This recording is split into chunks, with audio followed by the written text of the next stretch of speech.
Amigos y amigas, muy buenas noches. Bienvenidos a un nuevo programa de Entre Líneas. Soy Emilio Domínguez, un adolescente de 14 años que le encanta el periodismo y estaré conduciendo este espacio que busca conocer de fondo a los personajes y actores de nuestro país. Recuerde que este es grabado, organizado y emitido por Informe C, medio de comunicación digital y alternativo. Nos pueden seguir en nuestras cuentas de Twitter y YouTube. Esta noche tengo el honor de estar con un periodista ambateño conocido y reconocido. Conocido por sus programas diarios y reconocido por su profesionalismo al ejercer el periodismo. Esta noche estamos también con un amigo y en lo personal mi ídolo en el periodismo. Con ustedes el señor Fabricio Vela Vinces, para que vea que yo también me sé los apellidos de los famosos. Hola Emilio, hola, gracias por esa presentación, realmente muy honrado de participar en tu espacio. Me encanta saber que estás incursionando en estas alternativas digitales. Hasta hace poco Informe C era anónimo, ¿no? Hasta que finalmente Emilio Domínguez Recalde se reveló como tal. Así que Dios te pague, Emilio, por tus palabras y claro, por tu saludo, ¿ah? No hay de qué, Fabri, mucho gusto. A mí me gusta siempre empezar la entrevista con esta pregunta. ¿Qué le gustaba hacer a Fabricio Vela a mi edad, a los 14 años? A los 14 años me gustaba jugar indoor fútbol en mi colegio, en el Colegio Nacional Rumiñahui en Ambato, jugaba indoor fútbol, ¿no? Con la pelota pequeña. Acá en Quito no se juega el indoor fútbol con la pelota pequeña, sino con la número 5, pero en Ambato se juega como en la costa, con la pelota pequeñita. Entonces, con mis compañeros del colegio, yo a los 14 años debo haber estado en segundo curso, sí, segundo o tercer curso. Entonces jugábamos fútbol en el colegio, en el patio del colegio. Digamos que eso me gustaba. Me gustaba también jugar Nintendo. Yo me quedé hasta el Nintendo, no llegué al PlayStation. Yo era de Atari y luego del Nintendo. Básicamente eso, ¿no? Digamos, dentro de mis hobbies. Interesante, Fabri. Sé que nació en Ambato, vivió gran parte de su vida en Guayaquil y ahora está radicado en Quito. Cuénteme más de su historia. A ver, efectivamente yo nací en Ambato. Mi padre es ambateño, yo soy mega ambateño, o sea, soy súper ambateño. Me encanta las tortillas con chorizo, me encanta el pan de pincho, me encantan las gallinas de pincho, me encanta el cuy, me encanta el conejo, me encantan los helados de Ambato. Soy ambateñísimo, ambateño de ir al mercado central o al mercado modelo a pegarse un buen platito típico, ambateño que iba al mercado central y se pegaba el mote de la ñata, que es un espacio muy conocido ahí en el mercado central. Pero claro, mi madre es manabita, yo por eso tengo raíces manabitas, mi apellido materno Vinces es de la ciudad de Puerto Viejo. Mis padres se divorciaron cuando yo era muy chico, entonces justamente por aquello hay una etapa de mi vida en la cual yo viví junto a mi madre en la costa, viví en Guayaquil, viví en Puerto Viejo y luego el colegio ya lo viví con mi padre en la ciudad de Ambato. Así que digamos, esa es esta parte de mi vida, ¿no? En la cual yo estuve entre Ambato, Guayaquil y Puerto Viejo hasta finalmente regresar a Ambato y después cuando me gradué del colegio emigrar a Guayaquil a querer estudiar, pero ya entré a trabajar y luego me radiqué acá en Quito hace 26 años que vivo aquí en la capital. ¿Cómo fue su niñez? Eh, ah, qué pregunta. Eh, compleja, compleja por el divorcio de mis padres. Eh, yo varias veces he pensado y he reflexionado cómo hubiese sido mi niñez con mis padres al lado, con los dos. Pues fue compleja porque además yo amo profundamente a mi madre, pero siempre fui más apegado a mi padre. Y en mi niñez, cuando ocurrió la separación, viví con mi mamá. Entonces, sí era muy complejo. Mi mamá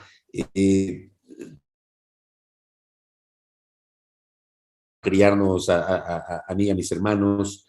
Eh, digamos que tuvo estas complejidades propias de la separación de mis padres, pero destaco, por ejemplo, que en esa niñez mi mamá me inculcó algunas cosas que hasta ahora me duran, ¿no? No soy una mata del orden, pero sí soy medianamente ordenado.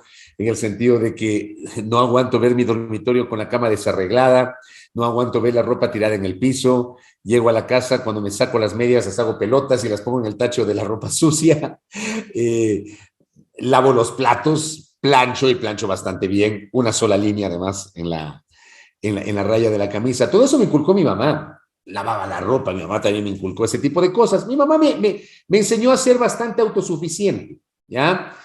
Pero digo, hubo este componente complejo fruto de la situación personal de mis padres. Eso incluso incidió en que los hermanos nos criemos siempre juntos.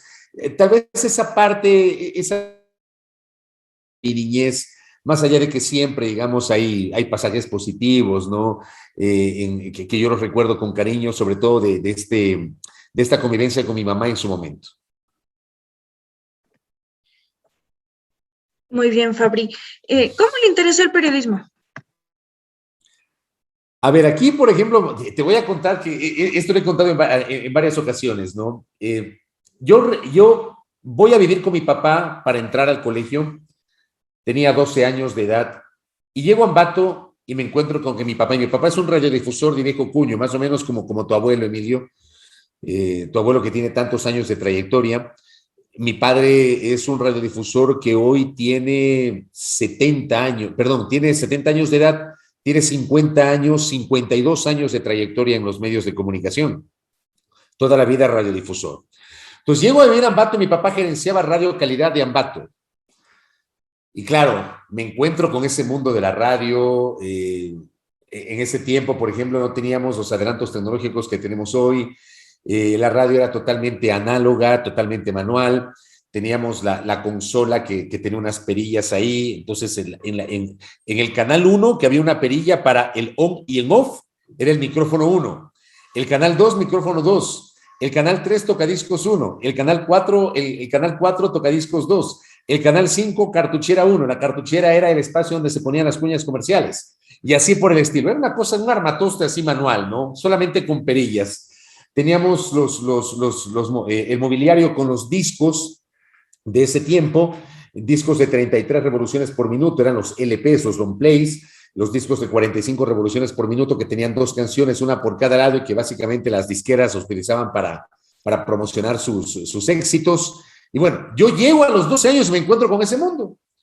Entonces entro al colegio, a primer curso, y le digo a mi papá, me gusta, quiero aprender, le dije a mi papá.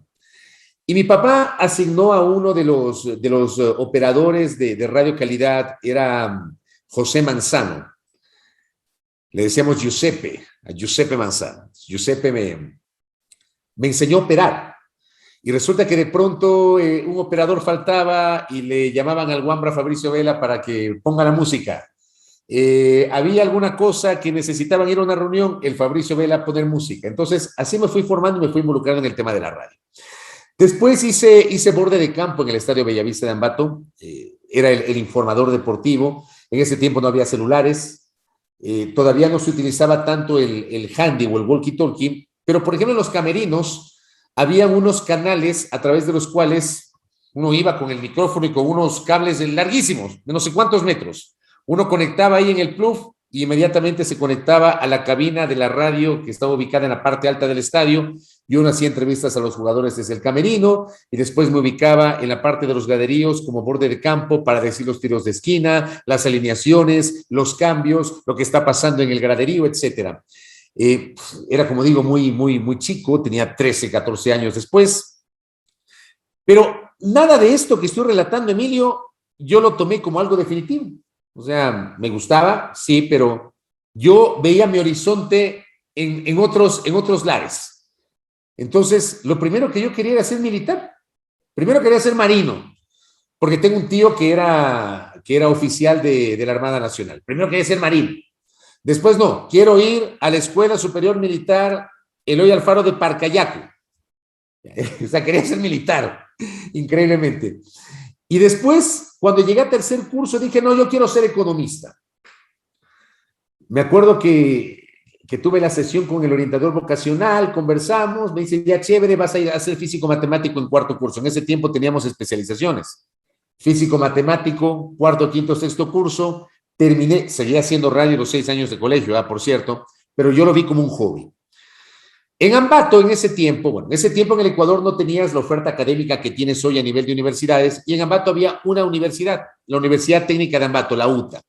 Y en la UTA no tenías la carrera de economía. Entonces que dije, bueno, me voy a Guayaquil donde mi madre y quiero entrar a la Católica de Guayaquil donde mi madre. Allá por agosto del año 92, después de que me graduó, me voy a Guayaquil, el preuniversitario recién empezaba en enero y empiezo pues a buscar trabajo, para hasta mientras, ¿no? Tratar una pasantía, un trabajo, y me sale una pasantía en Canal 4 de Guayaquil, en RTS, hoy RTS en ese tiempo era Telesistema y antes se llamaba Tele 4 Guayaquil. Y durante una semana estuve en el canal haciendo una pasantía, haciendo pruebas, me mandaron a hacer coberturas. Tuve la suerte de que como ya tenía experiencia de radio, ya más o menos yo conocía las noticias, sabía un poco lo que pasaba, aprendí a armar reportajes en ese tiempo. Esos 5 días fueron fantásticos realmente. Pues me dijeron, bueno, te llamamos, gracias. Pasaron 3 meses y nadie me llamó, absolutamente nadie. Y me acuerdo que me preparaba para venir acá a Ambato, para ir a Ambato, para pasar la Navidad donde mi padre, y de pronto me llaman por teléfono a la casa de mi madre, porque no había celulares en ese tiempo, que quieren conversar conmigo, que vaya al canal. Fui al canal que quedaba en el centro de Guayaquil y me reúno con el presidente de Canal 4, que era el doctor Carlos Muñoz Insua. Y el doctor Muñoz me propone ser reportero. Tenía 18 años, estaba a 6 días de cumplir 19 años ese día. Y claro, pues el Guambra Fabricio Vela, de 18 años, dice, de una. Me acuerdo que empecé con un sueldo de 110,000 sucres, que era un sueldo pequeñito, pero ya era soltero, recién había salido del colegio y empecé a trabajar de reportero un 19 de diciembre del año 92. Pero llega enero del año 93 y me matriculo en la Facultad de Economía de la Universidad Laica de Guayaquil porque digo, quiero ser economista. Duré apenas una semana en la Facultad de Economía porque ahí me di cuenta yo que lo mío no era la economía, sino que era el periodismo.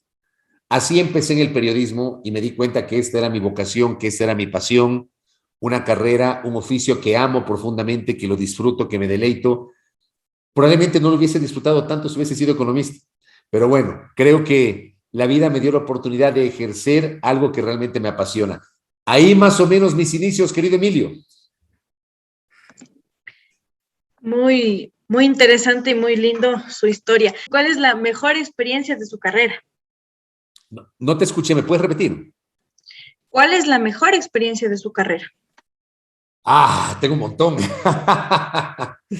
A ver, yo lo englobaría de esta manera. ¿Qué es lo que yo más qué es lo que yo más catalogaría como la experiencia que incluso yo alguna vez yo he pensado en escribir un ensayo, tal vez en escribir un libro, no sé. Pero fui testigo de 3 caídas de presidentes. Cubrí la caída de Bucarán. Yo estuve en la sesión del Congreso Nacional fueron 2 sesiones, el miércoles 5 y el jueves 6 de febrero de 1997. Yo estuve en esa sesión del Congreso Nacional del jueves 6 de febrero de 1997 cuando cesaron a Bucarán por incapacidad mental para gobernar. Fui testigo de todos los episodios vinculados a ese tema. Fui testigo de la rebelión de los indígenas con los coroneles de Fuerzas Armadas que provocaron la caída de Yamil Maguad el 21 de enero del año 2000. Fui testigo, estuve presente en el Congreso primero y luego en el auditorio de Ciespal cuando cesaron a Lucio Gutiérrez el 20 de abril del año 2005. Fui testigo presencial, periodísticamente hablando, de 3 caídas de presidentes. Fui testigo y cubrí 2 asambleas constituyentes, las 2 que hemos tenido desde el año 79, cuando el Ecuador retornó a la democracia, la de 1997-1998, que sesionó en Sangolquí, y la de 2007-2008, que sesionó en Montecristi. En 2007-2008 estaba en TC Televisión, en 97-98 estaba trabajando en Gamavisión. Digamos que estos pasajes que estoy señalando a mí me enriquecieron mucho y yo siempre cuento anécdotas de aquellas coberturas que tuve. Yo tal vez las ubico a estas como los momentos más que más he disfrutado desde el punto de vista de la cobertura periodística, no siendo reportero, ¿cierto? Yo estoy en otra etapa hoy de mi vida profesional. Digamos, hoy hago programas de opinión, tanto de televisión cuanto de radio y a nivel digital, pero pero siempre me gustó ser reportero, siempre me gustó estar en la calle, cubrir, estar al pie de la noticia, etcétera. Fue parte de mi vida durante más de 2 décadas y es algo que extraño, ¿no? Yo podría citar aquello como parte de los pasajes más interesantes de mi carrera. Listo, Fabri. Em, ¿Quiénes fueron y quiénes son sus referentes en el periodismo? A ver, yo tenía algunos referentes, varios de ellos se me cayeron con el paso del tiempo.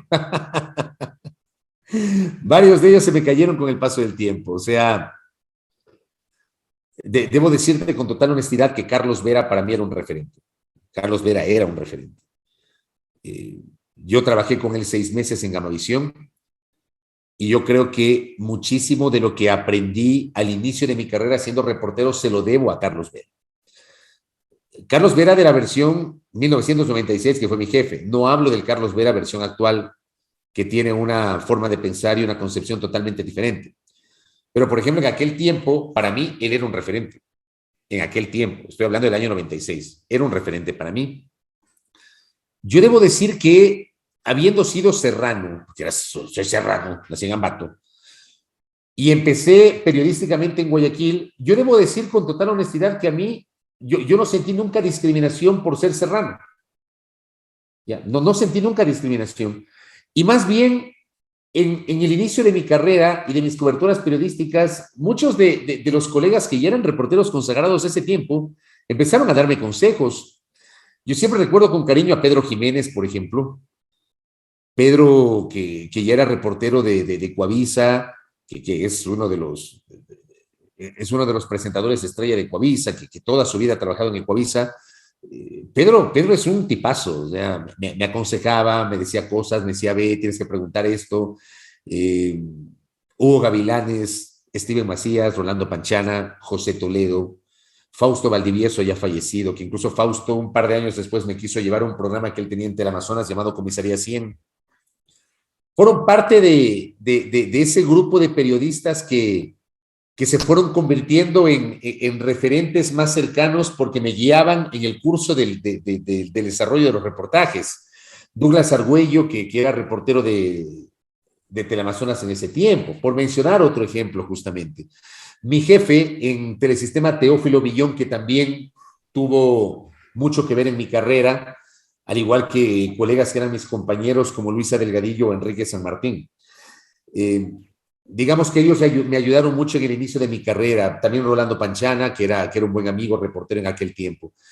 Pero te insisto, si me preguntas a mí un referente era Vera en ese tiempo. O sea, para mí Vera era el non plus ultra de los periodistas, de los entrevistadores. Y te insisto, hablo del Vera de esa época, que sí creo yo, incluso hizo que me interese mucho en el periodismo esa forma que él tenía de hacer comunicación. ¿Y su referente de ahora? Mi referente de ahora. O sea, más que referentes, yo hay colegas que respeto y que admiro. Yo admiro mucho a Sol Borja, por ejemplo. Admiro muchísimo. Admiro muchísimo a Edgar Vázquez. Edgar Vázquez es un referente, un colega, un amigo, un mentor. Edgar Vázquez es un periodista de la vieja guardia, tú no lo debes conocer. Sí, lo ubico. Así lo ubicas. Ah, correcto. Sí, sí. Tu abuelo también debe ubicarlo, el ingeniero Enrique Argalde debe ubicarlo a Edgar. Edgar es un reportero de la vieja guardia. Cuando yo vine a vivir a Quito, hice amistad inmediatamente con Edgar, que ya era un reportero consagrado en Teleamazonas, y Edgar me guió. E hicimos liga con Milton Pérez, por ejemplo. ¿Ya? Con Edgar y con Milton siempre hubo una relación espectacular de amistad y se convirtieron en buenos amigos, pero Edgar ciertamente un mentor, un amigo, un referente. Milton es un tipo que yo admiro muchísimo, respeto, lo admiro muchísimo. Lo aprecio y destaco su forma de hacer periodismo, aunque muchas veces lo critican, me parece muy injustamente. Respeto a Ana María Cañizares, que es corresponsal de CNN. Ana María es una persona con la cual yo he tenido una relación muy cordial, una relación de amistad, de cariño mutuo. Son colegas a los cuales yo respeto y ciertamente admiro, ¿no? y que con el paso del tiempo incluso compartimos coberturas, estuvimos en el día a día. Interesante fue, no aquello. Para mencionarlos, como digo, aparte de Edgar, que insisto, ha sido un mentor y un amigo, menciona a los otros no tanto como referentes, sino como personas a las cuales yo aprecio, admiro y respeto. Fabri, quiero preguntarle, usted mencionaba a Carlos Vera y me decía que ya no es el mismo de antes. Quiero preguntarle qué opina del Carlos Vera del 2021. O sea, el Carlos Vera del 2021 es un hombre que hace política, es un hombre que decidió hacer política frontalmente, sigue en los medios, pero hace política. Yo creo que él tiene una forma de pensar totalmente distinta. Eh, yo debo decir que lo desconozco en algunos espacios, ¿no? Eh, yo nunca me he referido a él de modo peyorativo, sin embargo me ha bloqueado en el Twitter. Pero, eh, y realmente a mí me molestó mucho algo que él hizo hace un par de años, cuando ocurrió un incidente en Majestad Radio, una presencia indeseable de un funcionario de ingrata recordación que fue Juan Sebastián Roldán, que un buen día de noviembre del 2019 fue a ensuciar el programa, a atacar a mi compañero de ese tiempo, que era Alexis Moncayo, básicamente atacarlo a él. A mí no me atacó, pero fue a ensuciar el programa. Y después de unos pocos meses, Vera tuvo una entrevista con Roldán y Vera se burló de ese episodio y se burló de nosotros. Yo creo que eso no se hace. Yo ahí le perdí totalmente el respeto. Tú puedes criticar, yo soy absolutamente permeable a la crítica cuando la crítica es constructiva. Pero ahí le perdí totalmente tal vez el respeto que yo le tenía. Yo, de todas maneras, no soy un hombre que odia, ni mucho menos. Simplemente se acabó el respeto que yo sentía, ¿no? Yo pienso que hoy ya no hace periodismo, sino activismo y militancia, como también hacen otros colegas, cosa que yo no comparto porque yo no hago ni militancia ni activismo. Yo procuro hacer periodismo desde mi propia concepción ideológica y mi propia formación profesional. Fabri, ¿qué piensa de la televisión ecuatoriana en la actualidad? Creo que la televisión ecuatoriana no ha aprendido nada. O sea, yo creo que los 8 años de vigencia de la Ley Orgánica de Comunicación no sirvieron para mejorar las prácticas. Hoy estamos en un momento distinto en el que casi que se está trabajando casi sin ley. Y me parece a mí que las prácticas no han mejorado. Creo que no se están presentando mejores productos a las audiencias. Se recurre al chiste fácil en algunos casos. Toda regla tiene su excepción, obviamente. Pero si yo hablo a nivel general, yo debo decir que a mí no me gusta la televisión ecuatoriana. Yo creo que la televisión ecuatoriana está muy lejos de presentarte productos de calidad en general. Creo que muchas veces se prioriza, y esto es muy lamentable, ¿no? Se prioriza el rating y la parte comercial a lo que podrían ser productos de calidad. Porque claro, es obvio que la televisión es un negocio y que el negocio necesita recursos para vivir y esos recursos se generan a través de productos rentables. Entonces me parece a mí que las cosas no han cambiado. Creo yo que la televisión ecuatoriana no ha mejorado. No pierdo las esperanzas de que mejore en algún momento. Sin embargo, este no es el momento en el cual se advierte una mejoría. Yo soy muy crítico de la manera como, por ejemplo, se manejan los noticieros. He dicho en varias ocasiones y opino que los medios de comunicación deberían transparentar sus líneas editoriales para que la gente, al ver los noticieros, sepa que está viendo el canal que tiene la línea editorial tal. Y yo creo que esto no se hace en el Ecuador. Entonces, creo que las cosas han desmejorado mucho. En lugar de mejorar, han desmejorado. Y ojalá que esto en algún momento pueda reformularse. Listo, Fabri. Quiero preguntarle, ¿qué opina de la autorregulación de los medios? Ahí me llevas a un terreno que me ha provocado que en varias ocasiones tenga discrepancias con mis colegas, ¿no? En un mundo ideal, la autorregulación sería fantástico, sería lo lógico en temas asociados a la comunicación, a la libertad de expresión, a productos comunicacionales, etc. Pero en el Ecuador creo que no estamos listos para la autorregulación. Yo tuve una conversación en un foro, participé en un foro hace unas pocas semanas organizado por el Consejo de Regulación. Y claro, ahí tuve unas diferencias con César Ricaurte, director de Fundamedios, porque en cambio César defiende a ultranza la autorregulación. Lo que yo creo es que para ir a la autorregulación, primero tenemos que repensarnos. Primero tenemos que sentarnos a analizar qué está pasando con la comunicación, qué está pasando con los medios, qué está pasando con la prensa. Ponernos justamente a reflexionar sobre los errores que estamos cometiendo. O sea, ya dejar los egos de lado. Los periodistas no estamos por encima del bien y del mal. Los medios no están por encima del bien y del mal. Y a mí me parece que la manera como se desarrolla la comunicación implica que, o obliga a que lamentablemente se tenga que buscar espacios de regulación para mejorar las prácticas. Muchos colegas y medios se pasaron quejando, criticando, cuestionando la vigencia de la ley de comunicación, llamando la ley Mordaza, y creo que no mejoramos. O sea, ¿de qué sirvió rechazar 8 años la ley de comunicación si luego no mejoramos las prácticas? Yo creo que no estamos listos para la autorregulación. No lo creo. Yo creo que esto tiene que ser un proceso. Yo no sé si después de 1 año, 2 años, 3 años, 5 años, 10 años, estemos listos. Pero hoy no estamos listos. Yo opino de esa manera. Yo no creo que estemos listos, aún en el Ecuador, para ir a la autorregulación. No lo veo así. ¿Con el gobierno de Guillermo Lazo cree usted que hay libertad de expresión? Sí, a ver, en temas de libertad de expresión, Lazo ha empezado bien. Yo debo decirles algo, o sea, yo no comulgo ideológicamente con Guillermo Lazo. Pero Guillermo Lazo conmigo siempre ha sido un hombre muy respetuoso en todas las entrevistas y en todos los espacios en los cuales yo coincido con él. Pero él sabe, y él lo ha dicho, que tenemos una visión totalmente distinta. El presidente tiene una visión totalmente distinta a la que yo creo. Yo creo en términos políticos, ideológicos, en cosas totalmente distintas a las que cree el presidente.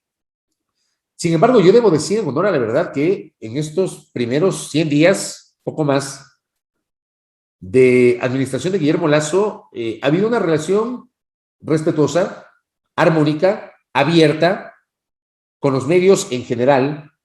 Hablo por mí. Yo he tenido más apertura con los ministros de Estado que, por ejemplo, en el gobierno de Moreno. En el gobierno de Moreno yo sufrí una estigmatización total. O sea, el gobierno de Moreno, de dientes para afuera, hablaba de que se respetaba la libertad de expresión. Pero por abajo tenía operadores, el gobierno de Moreno, que se encargaban de hacernos campañas sucias a los periodistas que éramos críticos a su gestión. Este no es el caso. O sea, yo siento que al menos estos primeros 100 días, por lo menos se ha respetado la crítica y se ha respetado el trabajo periodístico. Yo lo siento así. Yo, en esa parte, yo no sé qué pase mañana, no sé qué pase después de 1 año, pero si me preguntas hoy, en este momento, y evaluando los primeros 100 días de Lazo en términos de libertad de expresión, yo creo que sí, que el gobierno ha respetado los principios de libertad de expresión. Lo siento así. ¿Cómo evalúa estos 100 días de gobierno? Yo lo evalúo en dos puntos o en 2 espacios. El uno, yo sí creo que ha sido exitoso el plan de vacunación. Yo debo decirte que yo no tenía esperanzas de vacunarme este año. Es más, yo estaba pensando en irme a otro país a vacunarme, porque no tenía esperanzas de vacunarme. Para mí era fundamental que vacunen primero a mis padres. Cuando vacunaron a mis padres finalmente, yo dije, bueno, voy a ver cómo me vacuno yo. Llegamos a los 100 días y resulta que yo ya estoy vacunado con las 2 dosis. Entonces, hablo de mi ejemplo vivencial y hablo de lo que yo mismo he podido constatar como periodista, y yo debo decir que el plan de vacunación ha sido exitoso. El plan de vacunación ha funcionado. Con sus bajas, con sus altas, pero ha funcionado. Pero lamentablemente yo siento que nos hemos quedado solamente en el plan de vacunación. Yo sigo expectante de lo que pueden ser decisiones en materia económica, en materia macroeconómica, en materia de microeconomía, en materia de reactivación productiva, en materia de reformas laborales. Creo que todavía falta, más allá de que el pasado miércoles ya por lo menos se dio una primera línea de orientación económica cuando se habló de que hay una aceptación a la reformulación de los términos del acuerdo con el Fondo Monetario Internacional, fruto de lo cual nos van a desembolsar en pocos días $800 millones y luego $700 millones más hasta finales del año. Bueno, ahí ya tienes algo distinto. ¿Pero a cambio de qué? ¿Qué va a pasar con la reforma tributaria? ¿Cuál va a ser el contenido de la ley laboral, que le llaman ley de oportunidades o ley creando oportunidades? Creo que eso ha faltado.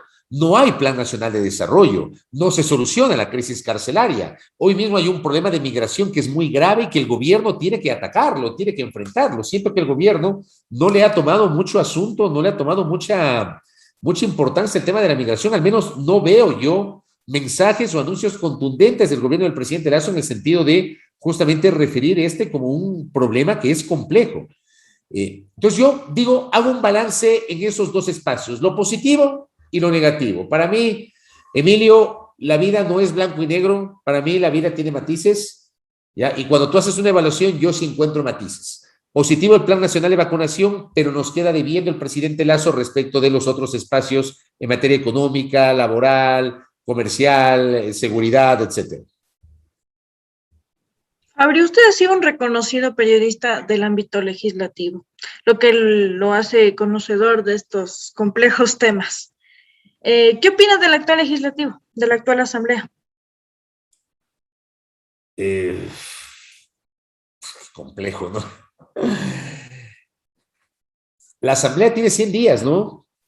Y en 100 días la asamblea se ha llenado de algunos escándalos, me parece que no termina de despegar, seguimos hablando de corrupción, creo que no hay una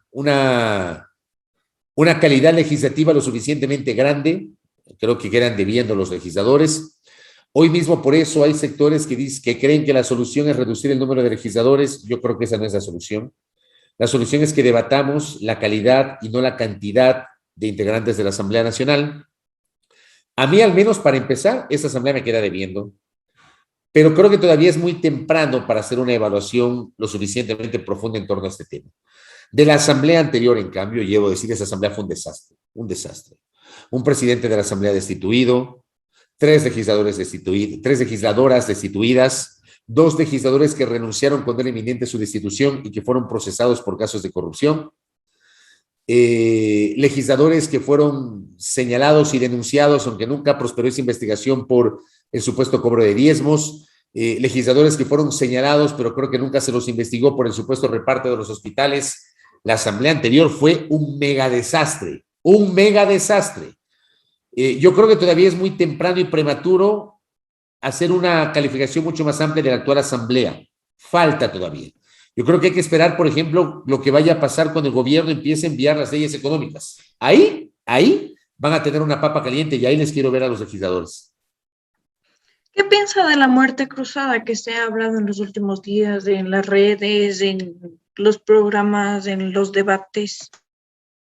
A ver, la muerte cruzada es un mecanismo constitucional que implica que el presidente de la República tiene la posibilidad de disolver por una sola vez la Asamblea Nacional y luego, después de 3 meses, se darían las elecciones tanto de presidente cuanto de asambleístas. Por eso se llama muerte cruzada. Se van los dos. Pero el presidente se queda unos 3 meses para gobernar por la vía de decretos leyes con el aval de la Corte Constitucional. Yo creo que es muy prematuro hablar hoy de muerte cruzada, Emilio. Es muy prematuro. Yo creo que es hasta riesgoso hablar hoy de muerte cruzada. Yo creo que el gobierno tiene la obligación de agotar todas las posibilidades de diálogo con la Asamblea. La Asamblea tiene la obligación de abrir las puertas al diálogo con el Ejecutivo. La Asamblea tiene el legítimo derecho de no estar de acuerdo con la postura del Ejecutivo. Y el Ejecutivo tiene, obviamente, el legítimo derecho de tener una visión, la que considere, porque para eso el presidente Lasso ganó las elecciones. Si es que hay muerte cruzada, que espero que no ocurra, a mí me parecería que sería si bien es cierto, es un mecanismo consagrado en la Constitución, uno diría es un mecanismo democrático porque está consagrado en la Constitución, sí me parecería poco democrático, ¿ya? Aunque está consagrado en la Constitución. Y creo que sería un riesgo para todos, un riesgo tanto para la Asamblea cuanto para el presidente de la República, porque nadie garantiza que al presidente Lasso lo van a reelegir si es que se vuelve a lanzar como candidato presidencial. Yo hoy no veo todavía un escenario cierto de muerte cruzada, pese a algunos agoreros del desastre que ya han expresado sus posiciones a través de sus intervenciones. Fabri, se ha hablado de la muerte cruzada, que se ve menos posible, pero También se ha confirmado por parte del gobierno una consulta popular que se realizaría este mismo año. El presidente mismo en una entrevista con RTS confirmó que esta consulta abordaría temas políticos como el Consejo de Participación Ciudadana y temas como la dolarización, a pesar de que haya o no bloqueos en la Asamblea Nacional. ¿Qué opina usted de que el Ecuador vuelva a las urnas, en este caso en una consulta popular? A ver, yo decía que suscribo plenamente un tuit que leí en estos días de la abogada Soledad Angus, que es muy activa en redes, que ella decía, en las próximas elecciones votaré por el candidato que no ofrezca consultas populares como parte de su plan de gobierno. Yo suscribo plenamente aquello. Lamentablemente en el Ecuador, a lo largo de estos 42 años de vida democrática, a los ecuatorianos nos han vendido la idea de que la consulta popular, el plebiscito, el referéndum, el pronunciamiento popular sirve para solucionar los males de la República y eso no ha ocurrido hasta el sol de hoy. No se han podido solucionar los males de la República y hemos tenido varias consultas populares. De memoria más o menos, 86 en el caso de Febres Cordero, 94, 95 en el caso de Durán Ballén, 97 en el caso de Alarcón, 2007 en el caso de Correa, 2008, que fue convocada por el CNE para ratificar la Constitución, 2011, la famosa metida de mano de la justicia, 2017, el tema de los paraísos fiscales, 2018, la consulta que impulsó Lenín Moreno. 9, ¿verdad? ¿Ya? Esas consultas populares, pregunto yo, ¿se han dado? ¿Mejoraron la situación de los ecuatorianos? ¿Tenemos una mejor situación económica? ¿Tenemos una mejor situación productiva? ¿Hay más empleo? ¿Hay más prosperidad? Pregunto. ¿Sirvieron para algo? ¿Ya? La pregunta es esa. Ciertamente el pronunciamiento popular es una herramienta poderosa, porque es termina siendo el pronunciamiento del soberano. A mí lo que me disgusta, yo lo que cuestiono es que las consultas populares terminan siendo herramientas para medición, para medir la popularidad de los gobernantes, uno. Dos, para tratar de meter por la tranquera determinadas tesis sobre las cuales no van a encontrar apoyo político en la función legislativa, Congreso antes, hoy Asamblea Nacional. Y esta consulta que se avecina, yo en lo personal no le veo mayor trascendencia en el sentido de que, por ejemplo, se dice que hay que eliminar el Consejo de Participación Ciudadana y Control Social. El Consejo de Participación Ciudadana y Control Social no se puede eliminar por la vía de una consulta popular.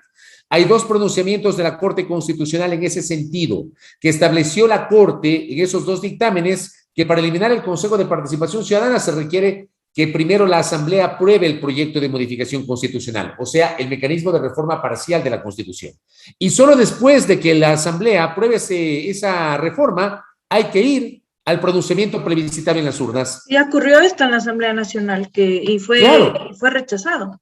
Fue rechazado. La Asamblea anterior no tuvo los votos para aprobar justamente una enmienda que signifique la eliminación del Consejo de Participación Ciudadana y Control Social. El tema es que no se puede hacer por la vía de una consulta popular. Tampoco por la vía de una consulta popular se puede transformar la Asamblea en bicameral, o sea, que tenga dos cámaras, una Asamblea y un Senado. Y tampoco creo que las dos cámaras sea la solución, porque me parece a mí que lo de fondo en el Ecuador es discutir la calidad de la legislatura que tenemos más que la cantidad o más que la estructura.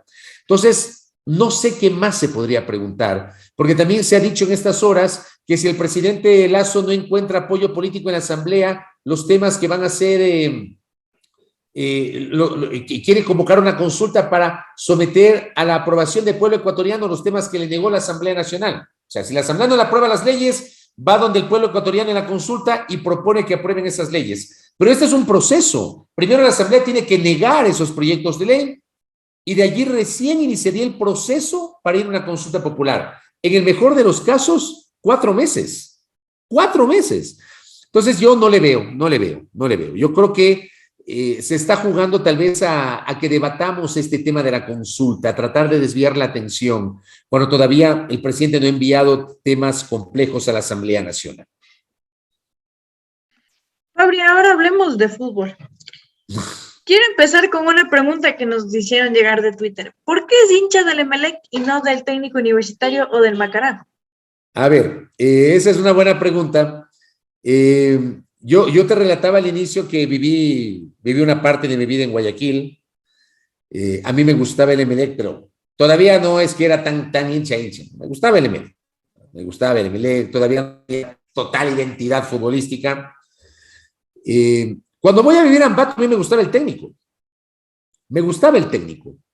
Yo iba al estadio, veía los partidos del técnico, le seguía al técnico universitario. O sea, si me ponen a mí entre el Macará, el técnico, el Brasil, el Globo, que eran los equipos ambateños, el América de Ambato, el decano del fútbol ambateño, siempre me gustó a mí el técnico universitario, el rodillo rojo. Yo siempre fui más cercano al técnico.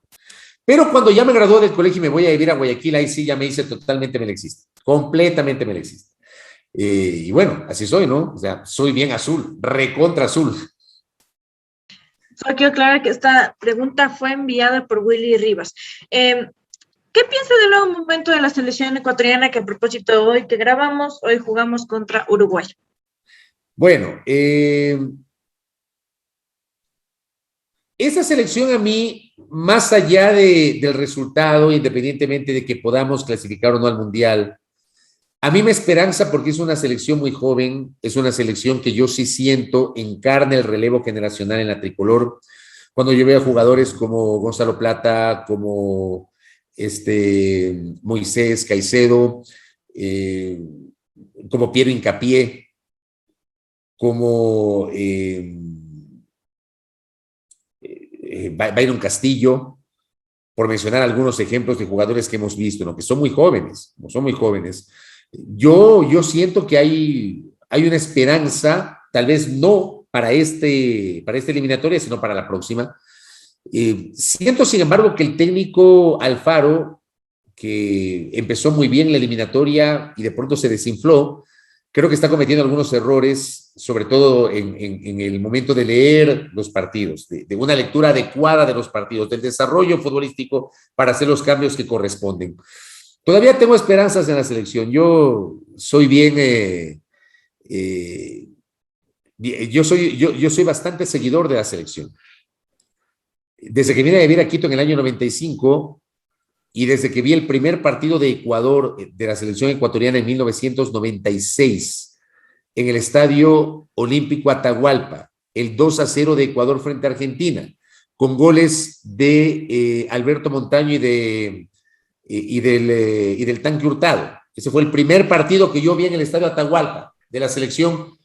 Son muy pocos los partidos que yo me había perdido de la tricolor hasta que llegó obviamente la pandemia.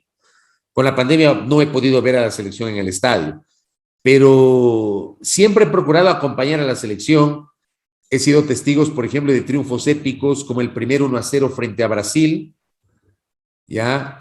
Como el empate 1-1 con Uruguay, como las victorias frente al equipo chileno, un partido memorable, un par de partidos memorables frente a Paraguay. Me acuerdo un partido que perdíamos para el Mundial de Japón-Corea, me parece, perdíamos 1-0 en el Atahualpa y les terminamos ganando 2-1 con dos goles del Team Delgado.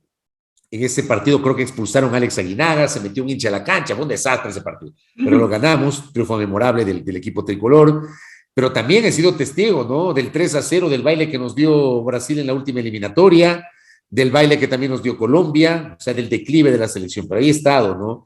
Yo quiero confiar todavía en la selección, quiero tener esa esperanza, pero si no clasificamos este mundial, aunque me va a doler, obviamente me va a doler, yo veo futuro en esta selección y esa es la parte que me gusta. Yo veo mucho futuro en la tricolor. Sí, yo también le quiero contar que yo soy bien optimista siempre con la selección. Yo siempre, aunque en los peores momentos, tal vez yo siempre soy optimista de la familia. Fabri, ¿qué es lo que más extrañó a usted en la pandemia? Jugar fútbol. Jugar fútbol. En realidad eso, jugar fútbol.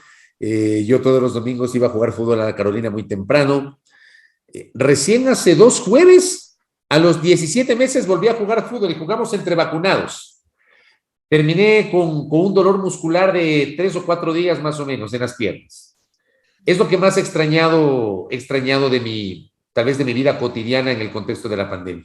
Y también ir al estadio, ¿no? A mí siempre me gustó ir al estadio. extraño ir al estadio, ver los partidos en el graderío, pegarme una cerveza, comerme una empanadita de morocho, una guatita, qué sé yo si soy de estadio. Tal vez son las cosas que más he extrañado. No he extrañado otras cosas porque en realidad yo seguí trabajando en el contexto de la pandemia. La persona que más le acompaña día a día a Fabricio Vela. ¿Cómo? ¿Cuál es la persona que le acompaña día a día a Fabricio Vela? Emilio Domínguez, pues. Yo te pregunto, casi todos los días por algo estamos chateando tú y yo. Así es, así es. Fabri, quiero preguntarle cuál es su comida favorita. Mi comida favorita es el tallarín con presa de pollo, plato costeño. Ese es mi plato favorito. Ya, yo amo los espaguetis, amo la pasta, amo el fideo. Mi sopa favorita es la sopa de fideo cabello de ángel, pero mi plato favorito, de los recontra mega favoritos, es el tallarín con presa de pollo. ¿Cuál es su libro favorito? Yo no leo mucho, debo decirte, y voy a reconocerlo con vergüenza. Son muy pocos libros los que yo he leído en mi vida, pero hay dos, de los pocos libros que he leído, dos que a mí me gustaron mucho. No, a mí me gusta leer, de lo poco que he leído, me gusta leer libros que tienen que ver con hechos que han ocurrido, ¿no? Hay un libro que yo me lo leí en 5 días que se llama La Cuarta Espada. Es un libro de un escritor peruano llamado Fernando Roncagliolo que refiere el advenimiento, ascenso y caída de Sendero Luminoso en el Perú. Ese libro me gustó muchísimo. Y hay un libro que me encantó que se llama Cautiva. Ese libro Cautiva fue escrito por Clara Rojas. Clara Rojas fue la mano derecha de Ingrid Betancourt, ex candidata a la presidencia de Colombia que fue secuestrada. Y en ese libro Clara Rojas revela detalles de lo que fue el secuestro. Clara Rojas además se embarazó en cautiverio, pero no da detalles en el libro de quién es el padre de Emanuel, así se llama su hijo, de Emanuel. Pero es también un libro que me cautivó, digo, de lo poco que yo he leído a lo largo de mi vida, ¿no? ¿Cuál es su película favorita? ¿Qué películas de ley ha de haber visto muchas? Oh, claro. A ver, mi saga de culto es Star Wars. Esa es mi saga de culto. Mi saga de culto es Star Wars. Sobre todo las 6 primeras, los episodios 4, 5, 6, 1, 2 y 3, en ese orden, porque así salieron. Las siguientes 3, las 7, el 8 y la 9, no me gustaron tanto, pero obviamente las vi. Pero de esa saga, de las 9 películas, mi favorita es la número 5, que es El Imperio Contraataca. Esa es mi saga favorita, mega favorita. Yo en un segundo nivel, yo pondría la saga del Padrino, de Mario Puzo, ¿ya? Del libro de Mario Puzo. Las 3 películas del Padrino, tiene un reparto espectacular, ¿no? Marlon Brando es Vito Corleone en El Padrino 1 y Michael Corleone es Al Pacino. Tiene un reparto espectacular. Las 3 del Padrino, sobre todo la 1, que es mi favorita. De ahí yo pondría Volver al Futuro. Las 3 películas de Volver al Futuro que también son parte de las que a mí me gustaban, ¿no? Y tal vez de las más nuevas, yo soy del equipo de Marvel. O sea, me he visto todas las de los Avengers, entonces más o menos por ahí, ¿no? Por ahí. Ahora, hay otras películas que también, películas sueltas, ¿no? De las películas sueltas, una película que me he visto 50,000 veces y que me sigo repitiendo, se llama Día de Entrenamiento. Si no la has visto, te recomiendo. Training Day, con Denzel Washington, que encarna a Denzel, un policía corrupto. Por esa película Denzel ganó un Oscar. Esa película es fantástica, ¿no? Y otra película de las sueltas que igual me he visto 100,000 veces y me sigue gustando se llama Gladiador, de Russell Crowe. Me encanta esa película. Más o menos por ahí va la cosa. Listo, Fabri. Para finalizar, quiero hacer un ejercicio con usted, que lo hago con todos mis entrevistados. Yo le nombro a varios personajes políticos y usted me dice lo primero que se le viene a la mente. No no es una posición, no es su postura, sino tal vez lo primero que se le venga a la mente al escuchar el nombre. Entonces, voy a empezar. Guillermo Lazo. Presidente. Rafael Correa. Expresidente. Lenín Moreno. Un fiasco. Jorge Yunda. Complejo. Leonidas Issa. Líder. Andrés Arauz.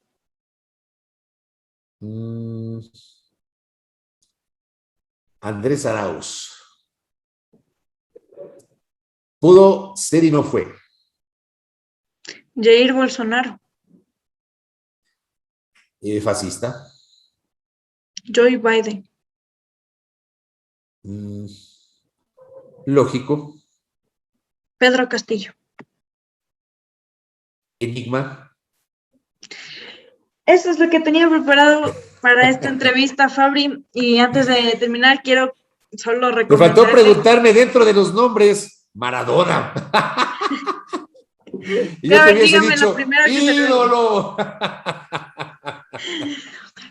Fue un gusto, Fabri. Solo quiero aconsejarle, verán, ¿sabe cuál es mi película favorita? ¿Cuál? La muerte de Jaime Roldós. Ya. Le aconsejo, es una excelente película que fue producida por Manolo Sarmiento, obviamente en Ecuador.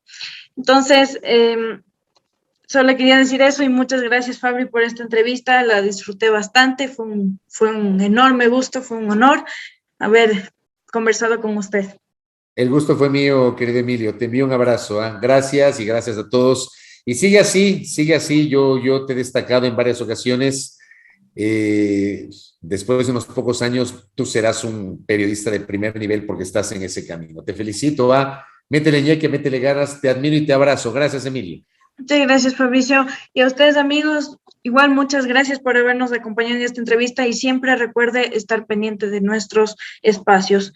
Este fue un programa de Infórmese, medio de comunicación digital, y nos vemos en la próxima.